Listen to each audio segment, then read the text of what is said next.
IPL ట్రోఫీని ముద్దాడాలని కలలు కన్న Punjab Kings కు మరోసారి నిరాశ ఎదురైంది. ఐపీఎల్ 2025 సీజన్లో ఆఖరి మెట్టుపై పంజాబ్ బోల్తా పడింది.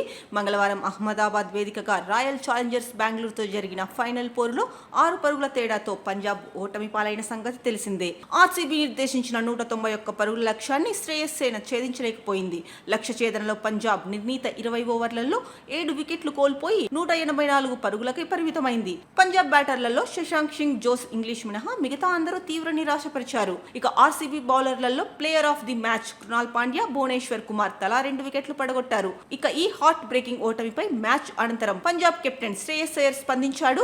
ఫైనల్లో ఓటమి పాలైనప్పటికీ ఈ టోర్నీ ఆశాంతం తమ కుర్రాళ్లు అద్భుతమైన ప్రదర్శన కనబర్చారని అయ్యర్ కొనియాడాడు. ఈ మ్యాచ్ లో ఓటమి మమ్మల్ని తీవ్ర నిరాశపరిచింది.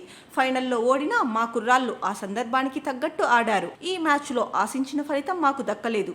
కానీ మాకు మద్దతుగా నిలిచిన సపోర్ట్ స్టాఫ్, టీమ్ మేనేజ్మెంట్ ప్రతి ఒక్కరికి క్రెడిట్ ఇవ్వాలి. మా యాజమాన్యం కూడా చాలా సపోర్ట్ చేశారు. మా గత మ్యాచ్ దృష్ట్యా 200 పరుగుల లక్ష్యం సులువు అనుకున్నాం. కానీ ఈ మ్యాచ్ లో ఆర్సీబీ బౌలర్లు అద్భుతంగా బౌలింగ్ చేశారు. ముఖ్యంగా కృణాల్ తన బౌలింగ్తో మ్యాచ్ స్వరూపాన్నే మార్చేశాడు. అతడికి చాలా అనుభవం ఉంది.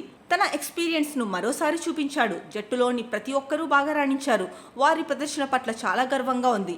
మా జట్టులోని చాలా మంది కుర్రాళ్లకు ఇదే తొలి సీజన్ అయినప్పటికీ వారు ఫియర్లెస్ క్రికెట్ ఆడారు. వారందరికీ అభినందనలు. వారు లేకపోయింటే మేము ఇక్కడి వరకు వచ్చేవాళ్ళం కాదు. మా పని ఇంకా పూర్తి కాలేదు. వచ్చే ఏడాది ట్రోఫీ గెలవడమే మా లక్ష్యం. ఈ టోర్నీలో మాకు చాలా సానుకూల అంశాలు ఉన్నాయి. యువ ఆటగాళ్లు ఈ సీజన్ నుంచి చాలా అనుభవాన్ని పొందారు. వచ్చే ఏడాది మరింత మెరుగైన ప్రదర్శన చేస్తారని ఆశిస్తున్నాను. కొత్త వ్యూహాలు, ప్రణాళికలతో మళ్లీ తిరిగి వస్తారని పోస్ట్ మ్యాచ్ ప్రెజెంటేషన్ లో అయ్యర్ తెలిపాడు. కాగా ఈ మ్యాచ్ లో అయ్యర్ కేవలం 1 పరుగు మాత్రమే చేసి అవుట్ అయి అభిమానులను తీవ్ర నిరాశపరిచాడు.